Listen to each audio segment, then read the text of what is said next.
Трима студенти от Университета по хранителни технологии спечелиха първите стипендии за ХБП специалисти по проекта Бела Академия на хранителния холдинг Бела България. Мари Кристин Немска, Милка Димова и Милан Серафимов получиха своите символични чекове на стойност 2000 лева лично от изпълнителния директор на компанията Елза Маркова и ректор на УХТ професор Колю Динков. Като водеща компания в хранителния бранш подкрепяме младите специалисти и подпомагаме професионалното им развитие. С Бела Академия им даваме възможност да станат част от нашия екип от технолози и R&D експерти, които са водещи професионалисти с дългогодишен международен опит. В момента в предприятията на холдинга, така да се каже, основно изкарват своята практическа подготовка голяма част от студентите в нашите технологични направления. Радостно е това, че след това голяма част от тях продължават да пишат своята трудова биография пак в предприятията на холдинга Бела България.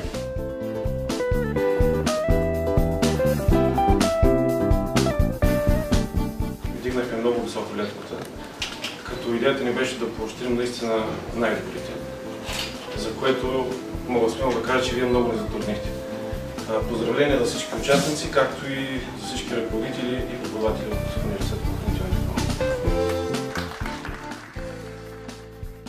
За компанията ми би било удоволствие да посрещнем всеки от участниците в конкурса в екипа, защото в работата им видях задълбочено познание на бизнес средата у нас и професионален поглед върху бранша. В конкурса за стипендиите за ХБП специалисти на Бела Академия се включиха над 50% от всички студенти, имащи право на участие, най-успешните студенти на УХТ. Благодаря много за възможността, която ми беше дадена да участвам в този конкурс.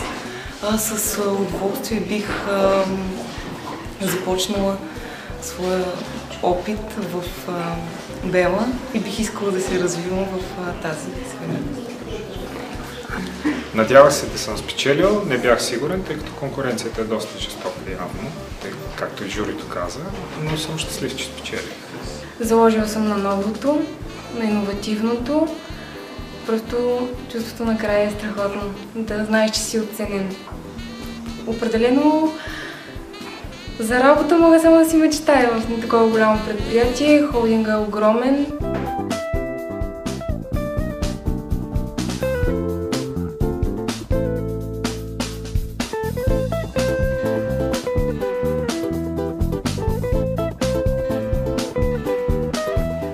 Бела Академия се радва на широка популярност между студентите в УХТ. Вярваме, че сред стипендиантите ни са и бъдещите ни дългогодишни служители. Само през 2013 година 110 колеги честваха 10 години в Бела България. Бела Академия е поредният успешен проект от дългосрочната стратегия на хранителния холдинг Бела България в сферата на хранително-вкусовата промишленост. Производствените предприятия на компанията редовно приемат студенти от УХТ Пловдив за реализиране на студентски практики и обучения.